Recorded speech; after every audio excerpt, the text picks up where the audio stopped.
Ya, saya baru saja sampai kemarin hari Kamis, hari Rabu ya, dari perjalanan safari dakwah ke beberapa bagian negara bagian Amerika Serikat, mulai dari pertengahan bulan kemarin. Setelah saya ceramah di sini, saya langsung sekitar tanggal 17 langsung berangkat 4 pekan di Amerika, tapi khususnya ya di daerah barat sini, California, Arizona, Oregon, dan juga sampai ke Philadelphia dan New York. Alhamdulillah 4 pekan terisi dengan sangat-sangat efektif. Waktu-waktu yang dilalui khususnya orang-orang kita yang ada di sana mengajinya itu ya Sabtu Ahad weekend, karena memang itulah hari kerja, hari mereka libur. Ada beberapa poin yang ingin saya sampaikan sebagai saya sebut oleh-oleh. Mungkin sudah pernah kita dengar. Yang pertama soal pertumbuhan masjid, yang kedua membengkaknya jumlah kaum muslimin, khususnya tenaga-tenaga ahli. Begitu juga semakin meleknya masyarakat Amerika terhadap Islam dan kaum muslimin. Namun yang keempat, tetap saja ada yang namanya kecurigaan dan Islamofobia. Nah, mungkin yang paling utama dari sekian ini, yang pertama ini, semua kita mungkin pernah mendengar berita-berita yang sehubungan dengan tahun inilah Pilpres Amerika Serikat, di mana kedua partai besarnya ini saling berebut kekuasaan, Partai Demokrat dan Partai Republik, yang sangat mengkhawatirkan banyak orang. Salah seorang calon dari Partai Republik, itulah dia, siapa?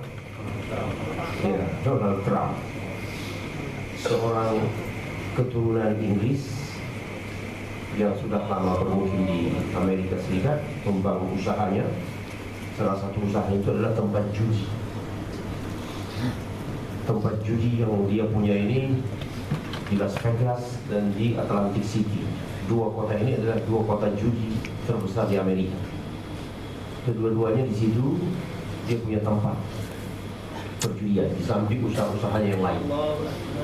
Namun menurut pengamatan banyak orang, bahwa umumnya usaha Donald Trump ini tidak sukses, ya, gagal dalam berusaha. Tapi memang dia orang yang gigih. Secara usaha dia tidak termasuk orang-orang yang hebat, sebagaimana hal orang-orang figur-figur lain yang pemilik Microsoft. Namun yang mencurigakan dan mengkhawatirkan adalah isi kampanye dia selama tahun ini, karena ini menjelang sudah pemilihan umum mereka, khususnya yang berkaitan dengan kedudukan kaum muslimin di Amerika. Dengan lantang, Donald Trump ini orangnya kan belak-belakan, ya, seperti seperti orang di DKI ini modelnya. Dia dengan terang-terangan mengatakan, kalau saya terpilih jadi presiden di Amerika, ya saya akan, ya kasarnya, mengusir kaum muslimin, imigran muslimin dari Amerika. Ini sudah barang tentu cukup mengganggu hubungan antara kaum muslimin dengan umat lain di Amerika. Jadi umat Islam secara umum memang gelisah, ketakutan. Bagaimana kalau sempat menang ini Donald Trump? Otomatis kebangkitan ataupun pertumbuhan Islam, baik dalam bentuk jumlah ataupun kualitas, pasti akan terancam. Sampai ke tingkat pengusiran, ya, akan saya usir. Tapi menurut sebahagian, yang pertama, kalkulasi politiknya, dia tidak akan kuat melawan Hillary Clinton. Oleh karenanya move dia itu semakin lama makin makin galak. Karena secara popularitas dia tidak sanggup mengalahkan Hillary Clinton dari Partai Demokrat. Di setiap kampanye dia kalah terus. Ya, di berbagai state dan di data-data itu dia kalah terus berhadapan dengan Hillary. Hanya saja kita melihat bahwa baik yang namanya Demokrat ataupun Republik ini dua-duanya partai yang ujung-ujungnya sama saja. Terhadap Islam itu tetap saja ya memakai sistem Islamofobia. Republik ini satu sisi kata orang apa? Kata orang bahwa Republik ini masih mempertahankan nilai-nilai kemanusiaan, kepercayaan kepada akhirat, ya, karena tokoh-tokohnya adalah tokoh-tokoh gereja Yahudi dan Kristen yang titik singgungnya dengan Islam, kepercayaan kepada hari akhir, penghormatan kepada agama itu sangat kental. Tetapi permusuhannya terhadap Islam sangat kental juga. Sementara yang Demokrat ini memang memberikan kebebasan yang namanya Demokrat, liberalisme. Jadi keyakinan orang harus dihargai. Mau Islam mau tidak Islam dia harus diberikan kebebasan. Tulang punggungnya hak asasi manusia. Tapi juga kalau sudah berhadapan dengan Islam, mereka tetap saja. Jadi ini memang seperti makan buah si malakama. Umat Islam di sana itu mau dukung Republik ya salah, mau dukung Demokrat juga begitu. Kalau Demokrat ini bagusnya di luar, di dalam tetap saja menyimpan hal-hal yang mencurigakan. Kalau Republik memang luar dalam, ya? Di luarnya memang tidak suka kepada Islam, apalagi di dalamnya. Nah, hadirin yang dirahmati Allah Ta'ala, memang yang saling bertarung ini adalah dua tokoh antara Hillary Clinton dengan Donald Trump. Namun banyak pihak memperkirakan bahwa ya pemenang ini adalah Hillary Clinton.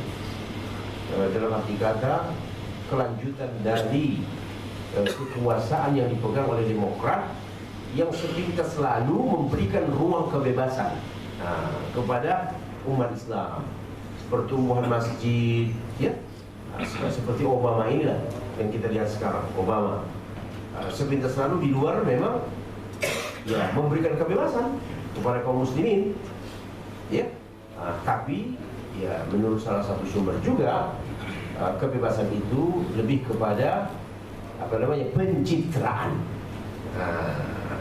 ya, lebih kepada pencitraan. Memang kita tahu soal pencitraan ini sudah menjadi pakaian orang-orang yang ingin menjual agama. Nah, itu yang pertama Bapak. Kemudian berikutnya adalah soal pertumbuhan masjid. Subhanallah. Kota yang kita kenal sebagai kota judi terbesar di dunia. Kota apa namanya? Las Vegas. Saya alhamdulillah sudah sampai ke situ. Ya, dalam kunjungan kemarin ini cuma 1 hari 1 malam di situ. Karena memang waktunya sangat padat, acara padat. Lalu ya mampirlah di situ sampai maghrib. Tiba maghrib, waduh, innalillahi wa inna ilaihi raji'un. Saya khawatir turun bala itu aja. Yang namanya Las Vegas, malam itu seperti siang. Siangnya seperti kota mati. Karena mereka hidup itu malam hari, berjudi sepanjang malam. La ilaha illallah. Siang, ya udah seperti kota mati aja. Ya. Listrik terbesar mungkin di dunia ini dihabiskan oleh Las Vegas itu. Lampu-lampu, la ilaha illallah, ada saya rekam dan saya videokan ya. Nah, tetapi aneh dan ajaib, kota kota judi sampai disebutkan ini kota maksiat kan? Sin City, kota maksiat. Ya. Namun Anda tanya di kota seperti itu paling mungkin ada 1-2 masjid. Ternyata sampai 9 masjid. 9 masjid di kota Las Vegas, tempat orang berjudi sedunia. Jadi ini sebenarnya sudah menunjukkan betapa Islam itu perlahan-lahan tapi pasti. Ya Pak ya. Saya sempat mengunjungi hanya 2 masjid. Yang salah satu imamnya itu orang Thailand. Ya. Dia sendiri mengakui bahwa ini 9 masjid ini dalam tempo sebentar saja ini. Ya. Dan pertumbuhannya luar biasa. Ya, sampai-sampai satu masjid itu, satu masjid yang pernah saya kunjungi subuh sempat menawarkan saya untuk jadi imam tetap di situ. Ya. Ada masjid Tauhid namanya. Saya datang pagi, ya setelah salat subuh ada pengajian Quran, ya muter gitu, kita baca Quran satu orang, ya giliran saya baca. Lalu pendamping imamnya jauh tempatnya, tidak sholat di situ, jadi pendamping imam kita ngobrol, kami ini lagi membutuhkan imam. Kalau Anda sekiranya bersedia, ya saya akan bicara sama BOT, ya, Board of Trustee di masjid ini, wali amanah. Ya saya senyum-senyum aja. Jadi sampai setingkat itulah Bapak-bapak yang dirahmati Allah, pertumbuhan masjid. Di kota mana saja kita datang, yang kita jumpai adalah fundraising. Artinya apa? Pertumbuhan masjid tak berhenti. Malu kita. Saya kadang-kadang kalau sudah mendengar lihat fundraising itu, ingat di Indonesia, pertumbuhan masjid setahun di Indonesia berapa tahun Pak? 5 tahun. 50% setahun. Pertumbuhan gereja tahu enggak? 165% setahun. Ini data ya. Pertumbuhan gereja 165% setahun, masjidnya 50%. Astagfirullahaladzim. Nah, tapi di sana itulah terbaliknya.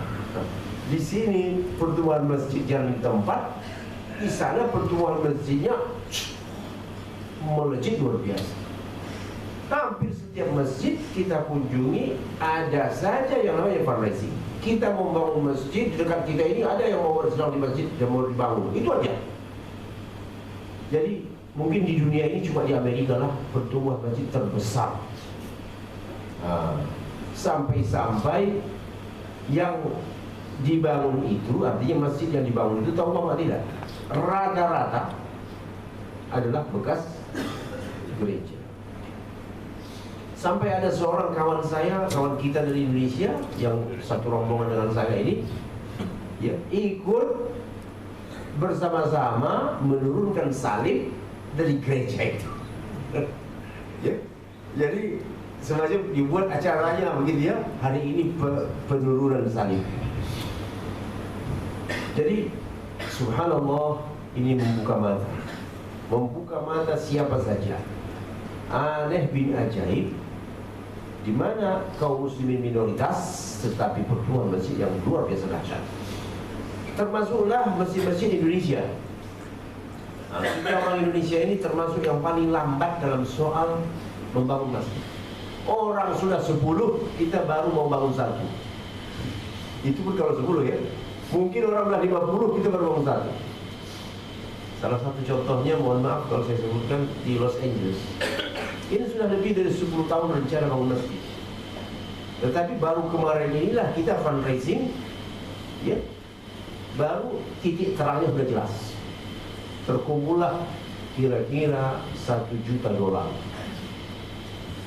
Dan harga masjid, harga gereja yang dijual itu, ya ada yang 800, 900, tergantung lokasinya dan luasnya. Nah, alhamdulillah sudah cukup terkumpul dana untuk membeli satu gereja, dan rata-rata adalah gereja. Bisa Bapak bayangkan nggak? Gereja dirubah jadi masjid. Masya Allah. Kemudian ini mau Ramadan, persiapan Ramadan luar biasa. Kebanyakan masjid-masjid itu mengimpor imam yang tidak ada diimpor dari Indonesia. Rata-rata yang diimpor itu dari Al-Azhar, dari Mesir, dari Pakistan, bahkan dari Inggris. Ya, benar kan? Mengimpor imam dari Inggris. Karena di Inggris itu banyak sekali orang Pakistan, Bangladesh, dan India, yang mereka di sana sudah buat pesantren. Pesantren untuk memproduksi apa? Hafiz-hafiz Quran. Nah, jadi bulan Ramadan memang ini sudah langganan, bulan mengimpor imam dari negara-negara muslim terbesar. Ya, itu dia yang saya sayangkan itu. Kenapa tidak ada dari kita? Padahal kita tidak kurang dalam soal apa? Hafiz Quran. Tidak kurang. Ya, ini semuanya karena ya kita ini apa namanya ya, tidak ada koneksi itu yang lemah. Koneksi dengan saudara-saudara kita dari luar itu yang sangat lemah. Sementara mereka orang Mesir, Arab, wah, itu membangun jaringan itu luar biasa. Sehingga kalau sudah satu mereka akan mendatangkan ya saudara-saudaranya dari tempatnya sendiri. Tentang yang ketiga soal pertumbuhan jumlah kaum muslimin. Kita baru terperangah, saya terperangah, ternyata dokter se-Amerika 10% itu muslim. Bisa Anda bayangkan? Dokter se-Amerika itu 10% yang muslim. Masya Allah. Jadi artinya orang-orang muslim yang di sana itu bukan sekedar apa namanya pekerja kah? Bukan sekedar pekerja kasar. Ya, mobil khusus ini kawan-kawan kita, saudara-saudara kita yang dari Pakistan. Umumnya dokter itu kalau tidak Pakistan, Mesir bang. Nah, ada Palestina. Ya? Nah, 10% dokter di Amerika adalah muslimin. Nah, ini pertumbuhan kaum muslimin yang masuk Islam dari berbagai etnis, dari berbagai agama. Ya, saya berkesempatanlah mencoba mewawancarai mereka ya. Ada yang saya wawancara itu baru 4 minggu Pak. Di California, tinggal di sebuah rumah keluarga kita orang Indonesia, orang Jakarta. Jadi sering berjamaah di satu masjid ya, Islamic Center. Kebetulan saya kenalkan itu baru masuk Islam, itu anak muda itu ya. Masih muda anaknya ya, mungkin baru tamat college begitulah ya. Lalu saya samperin aja, saya lihat dia ya begitulah mengerjakan sholat. Saya coba dekati, salam, bagaimana Anda, betul Anda baru masuk Islam? Oh iya, pekan lalu dia bilang 3 pekan. Waktu saya datang itu pekan keempat ini, saya baru 4 pekan masuk Islam ini ya. Dari keluarga mana? Saya bilang dari Armenia. Dia bilang apa? Anda tahu kesan Armenia nggak di Amerika? Armenia itu musuhnya Turki ya? Musuh bebuyutan Turki. Jadi kalau saya bilang Armenia sangat benci kepada Islam, dan sangat susah orang Armenia masuk Islam karena pengalaman dengan Turki, karena dianggap Turki itu penjajah mereka, padahal tidak benar.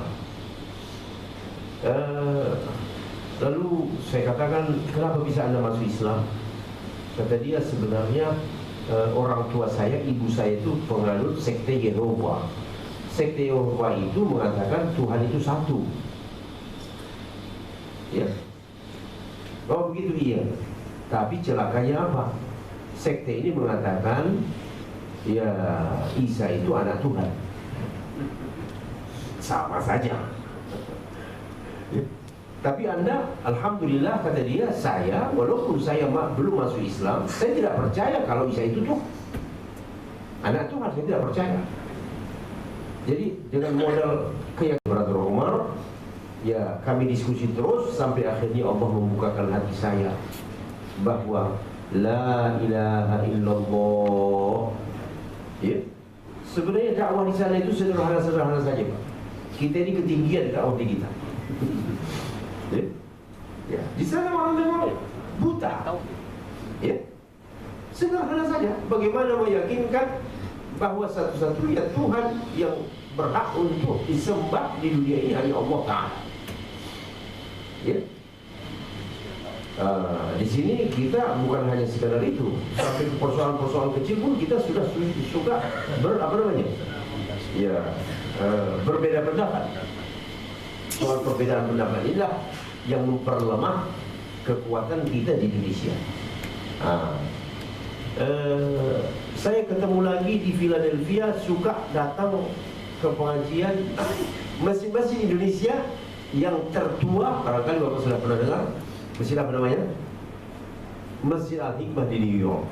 Ini peninggalan Yayasan Muslim Pancasila.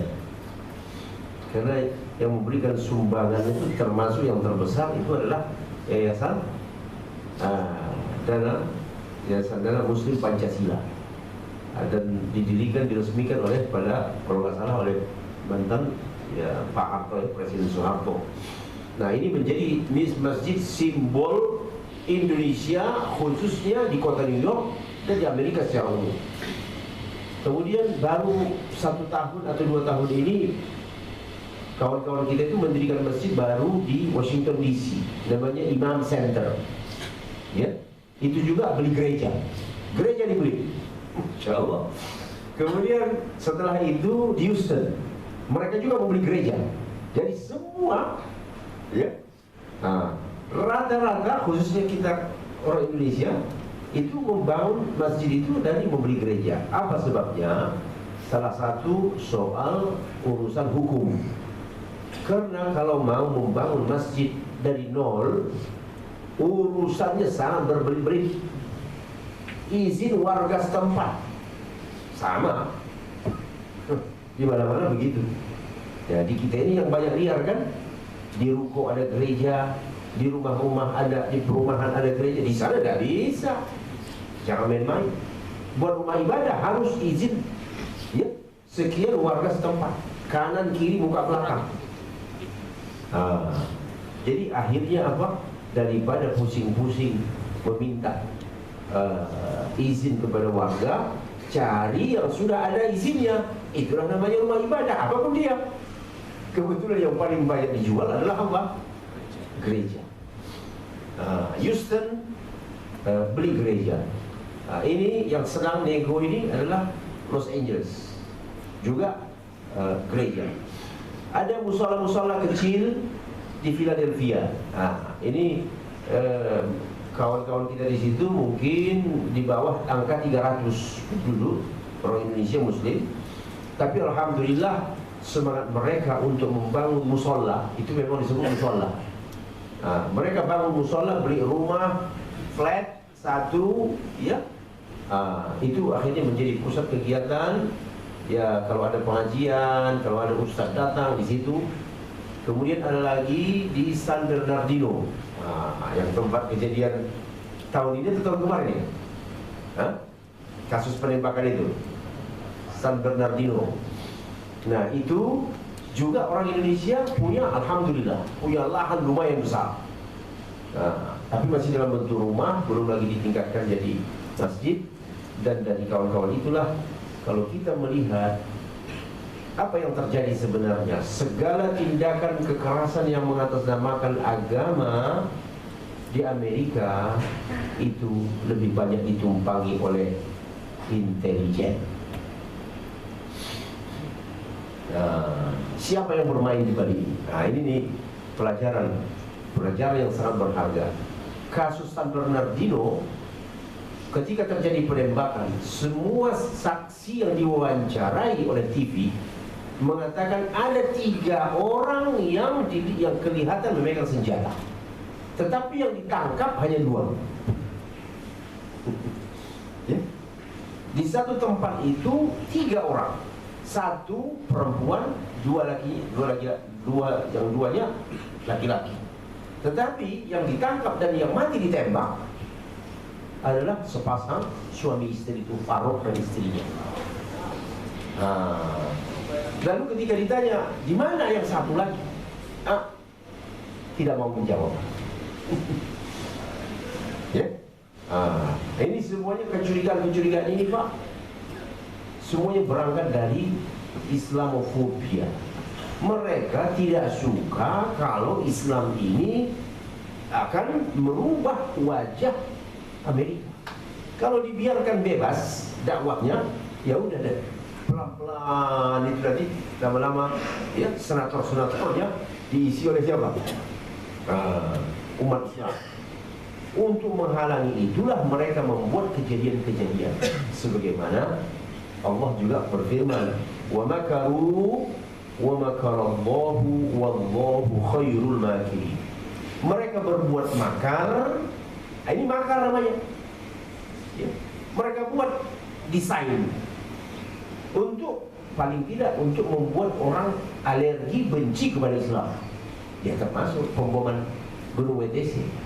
Sekarang publik sudah makin sadar bahwa tidak mungkin itu dilakukan oleh sebuah kelompok yang mengatasnamakan Islam. Ya. Pentagon itu semut pun masuk ke situ ketahuan. Ya. Jangankan pesawat, semut saja masuk ke Pentagon itu akan kena radar. Bagaimana mungkin bisa diterobos oleh pesawat? Jadi publik sekarang sudah makin lama makin sudah tidak percaya. Tetapi tetap saja usaha orang-orang yang tidak suka kepada Islam terus berlanjut. Tujuannya tidak lain, wa makaru wa makarallah wallahu khairul makirin. Kemudian apa lagi kata Allah dalam Quran? Yuriduna liyutfi'u nurallahi biafwahihim. Mereka ingin memadamkan cahaya Allah. Mereka ingin memadamkan cahaya Allah dengan mulut mereka. Itulah dia. Ya. Karena kalau tidak dipadamkan ini, cahaya ini akan makin bersinar ke sana kemari. Makin banyaklah pertumbuhan masjid, makin banyaklah orang-orang yang masuk Islam, dan ini akan mengancam dalam pikiran mereka, ini akan mengancam mereka. Padahal Islam tidak pernah mengancam sebuah bangsa. Islam datang justru membawa apa? Kedamaian. Sesuai dengan nama agama ini, Islam damai. Tapi persoalannya mereka itu dengki, benci. Dan ini sudah dijelaskan oleh Allah di dalam Al-Quran Al-Karim. Hasadan min indi anfusihim. Hasad dari dalam diri mereka. Mereka tidak suka kalau sempat Islam itu akan tumbuh dan diterima. Nah, kalau diberikan kebebasan, nah inilah dalam pikiran mereka, ini akan semakin cepat merubah wajah Amerika. Sehingga untuk merem ini dibuatlah operasi-operasi tadi. Bernardino yang awalnya sebelumnya WTC 9/11, begitu juga yang ada yang terakhir di Belgia, iya, di Belgia, sama saja persoalannya. Hampir rata-rata persoalannya sama. Siapa pelaku-pelaku ini? Ya pelaku-pelaku ini memang beragama Islam. Ya, ada di antara mereka memang yang beragama Islam. Tapi orang-orang yang memang ilmunya sama sekali tidak ada tentang Islam, dicuci otaknya dalam waktu yang cepat sehingga berani melakukan tindakan-tindakan seperti itu. Ya. Nah, ini semuanya mereka lakukan dalam rangka kepentingan itu tadi, untuk membuat citra Islam buruk di mata dunia, sehingga dalam pikiran mereka Islam lama-lama akan habis. Tetapi ternyata yang memiliki agama ini bukan kaum muslimin. Yang memiliki agama ini adalah Allah Subhanahu wa ta'ala. Kamu hambat atau tidak kamu hambat, agama ini tetap akan menyebar ke seluruh penjuru dunia. Nah, pertumbuhan ini didukung juga ya oleh orang-orang muslim ini sudah mulai menduduki posisi-posisi khususnya keahlian Pak, dosen universitas, ya profesor-profesor, wah masya Allah. Saya sempat ya menjumpai ada yang namanya Sherman Jackson, ya Profesor Sherman Jackson ini profesor Islamic Studies di Universitas Southern California, ya. Cara berpikirnya tidak jauh-jauh dari saya. Barangkali itu makanya Allah Subhanahu wa taala mempertemukan. Kata dia apa? Kita, tantangan terberat kita, termasuk kalian di negara muslim, tantangan kita ini adalah kaum liberal. Kan ini kan yang kita bahas selama ini kan? Iya enggak? Entah kenapa Allah menjumpakan saya sama dia melalui seorang orang Amerika, Chaplin. Ya, ini Chaplin ini kira-kira ustaz-ustaz apa namanya? Ustaz-ustaz di penjara, ustaz-ustaz yang ya mohon maaf dalam tanda petik amatiran gitulah ya. Allah memperkenalkan saya sama seorang Chaplin ini, si Jamal namanya. Lalu saya katakan, ada yang Anda kenal profesor? Oh, saya ada kenal. Saya akan kasih emailnya. Alhamdulillah, pagi saya email, janjian siang hari Jumatan. Ya, begitulah Allah mudahkan. Semalam diskusi 1 jam sama beliau. Inti dari perjumpaan itu, yang harus kita hadapi secara bersama adalah kaum liberal. Wah, cocok ini saya pikir. Ya, kaum liberal inilah yang menjadi agen Zionis di negara-negara muslim.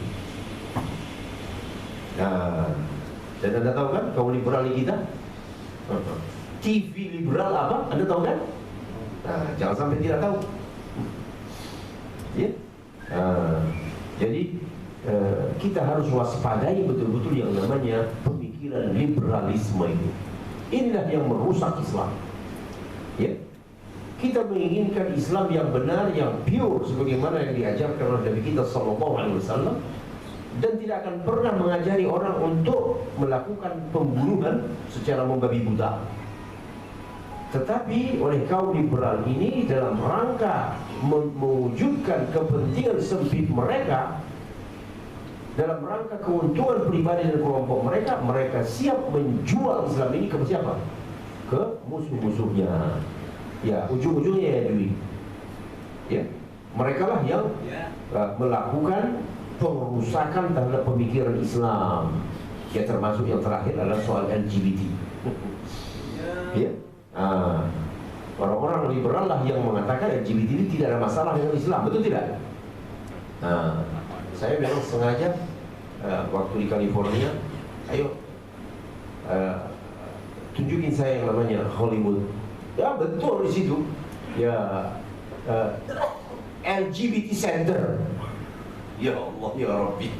Lewat kita di rumahnya dia. Ada khusus untuk youth, LGBT khusus untuk youth. Jadi untuk anak-anak muda dikader supaya jadi apa namanya, kader LGBT ini, ada tempatnya khusus pengkaderan. Ya. Fotonya ya tahulah Anda Amerika begitu ya. Foto berdua laki-laki besar, otot tubuhnya berpelukan. Dan di mana-mana simbol yang sering saya sebut di sini, simbol Dajjal, itu sekarang menyebar di Amerika. Ya. Itu tadi di Hollywood itu, ya, langsung saya foto, tok, karena ini betul-betul bukti, ya. Di pusat LGBT itu, disitulah kelihatan mata satu, simbol Dajjal. Saya ketemu juga di Museum Art di Philadelphia. Museum Art besar, di depannya itu simbol itu mata satu. Jadi apalagi yang tak meyakinkan kita bahwa memang Dajjal sebentar lagi akan muncul dan pasukannya sudah mempersiapkan kehadirannya. Siapa pasukannya ini? Penyembah setan. Itulah Yahudi ya, yang tergolong dalam kelompok Illuminati dan yang sejenisnya, Freemasonry, Lions Club, Rotary Club. Ini mereka semua adalah pasukan-pasukan Dajjal. Mereka inilah ujung tombak yang mempopulerkan mata satu. Di mana-mana ini namanya mata satu, itu jadi simbol baik. Jadi ketika ceramah di orang kita, orang Indonesia, ketika saya menyebut tentang Dajjal mata satu, wah, kata mereka, sekarang di sini di mana aja Ustaz mata satu. Ya? Jadi hadirin yang dirahmati Allah Ta'ala, pertarungan yang dahsyat. Di satu sisi kebencian kepada Islam, di satu sisi kerinduan dan keharusan orang kepada Islam. Mana yang akan menang dalam pertarungan? Coba, ayo. Ya, insya Allah yang akan menang adalah al-Islam. Nah, jadi kita, apa faedah bagi kita di sini itu? Waspadai liberal. Apakah yang namanya media liberal, tokoh-tokoh liberal, dan pemikiran-pemikiran liberal ini waspadai betul-betul. Ya. Semua pemikir yang punya kompetensi di bidang ini sudah menangkap bahaya kita di dunia Islam adalah liberalisme, menghancurkan Islam secara pelan-pelan dari dalam. Kemudian begitu juga, jangan memperbesar perbedaan di antara kita. Nah, perpecahan ya hanya karena masalah-masalah yang sifatnya tidak prinsip, furu', di mana katakan saja lah para ahli dalam soal itu masih ada perbedaan-perbedaan di antara mereka. Tetapi sebagian orang menganggap itu sama seperti masalah akidah. Segalanya sudah jadi akidah, ya tidak. Akidah yang ada, tetapi masalah furu' tetap sebagai furu' yang masih boleh diperbedakan di antara sesama kaum muslimin. Baik, mungkin ini yang baru yang teringat saya karena masih jet lag. Ya, bulan Ramadan saya sudah diminta lagi kembali ke sana untuk paling tidak mengimami dan memberikan kultum tarawih di sana. Ya, sedang timbang-timbang. Ada yang ingin ditanya?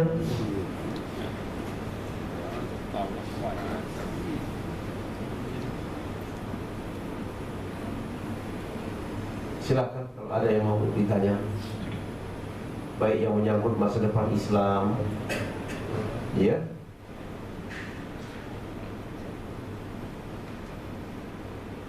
Nah, ini memang ciri khas orang kita, segan bertanya.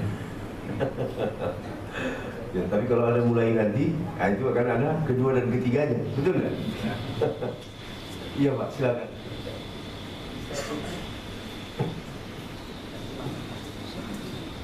Assalamualaikum warahmatullahi wabarakatuh. Mungkin ini ingin meringkaskan itu, Iya Pak, supaya bisa dirimainkan kembali pada tentang ini berapa apa. nah, Terima kasih. pembahasan liberal sudah lama kita di sini. Iya. Ini paham liberal, paham yang menuhankan kebebasan.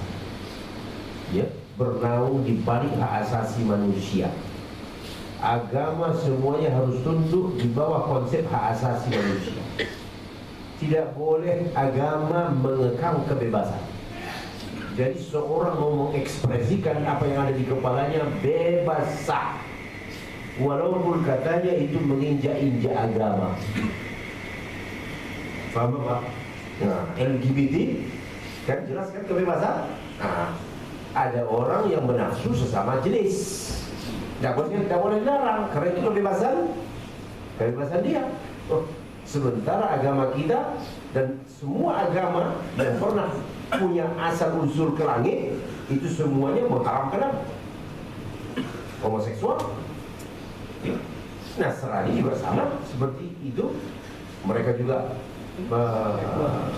apa namanya, melarang praktek ini karena ini memang praktek yang bertentangan dengan fitrah. Kemudian ya agama itu jadi gantung model mau apa. Nah, salah satu puncak liberal ini menganggap semua agama sama. Channel televisinya namanya Metro TV kalau di Indonesia. Apa? Oh gitu. Saya kadang-kadang salah sebut gitu. Kemudian Kompas TV. Nah, dua inilah yang utama channel liberal di Indonesia. Ingin menyebarkan paham pluralisme. Semua agama itu tidak boleh diklaim yang paling benar adalah ini. Harus ditanamkan agama apapun itu semuanya benar. Ini semuanya tidak lain adalah misi dari orang-orang di luar Islam dalam rangka ingin menghancurkan akidah mereka sehingga tidak ada lagi kebanggaan dan merasa benar terhadap keyakinan yang mereka yakini. Jadi orang bebas saja pilih ya agama atau pindah-pindah agama, itu bebas saja dalam pemikiran liberal ini, dan tidak boleh orang dihukum seperti ucapan kafir. Oh, itu tidak boleh di dalam pemikiran liberal, tidak boleh dikatakan orang kafir, karena itu kebebasan dia untuk pilih agama. Sementara kita punya prinsip bahwa yang benar hanya satu, yaitu Islam. Di luar Islam semuanya batil, salah. Ya, soal dia memilih itu ya terserah dia. Tapi kita, ya dalam pandangan Islam bahwa tidak ada yang benar di luar Islam. Inna dina indallah Islam. Nah, inilah yang menjadi musuh liberal itu. Oleh karena liberal ini memang lebih banyak tumbuh di negara-negara Barat, dan mereka lah yang memproduksinya. Dan kalau di sana tadi itu namanya paham Partai Demokrat itu. Ya, itulah yang menjadi tulang punggungnya. Ya, yang menjadi pendukung utama paham liberalisme. Baik, terima kasih. Sampai di sini dahulu ya bincang-bincang kita. Semoga Allah Subhanahu wa taala semakin memantapkan ya akidah dan keimanan kita, dan semakin mencintai agama ini sebagai agama satu-satunya yang benar dari sisi Allah Ta'ala. Aqulu qawli hadza wa astaghfirullah. Wassalamualaikum warahmatullahi wabarakatuh.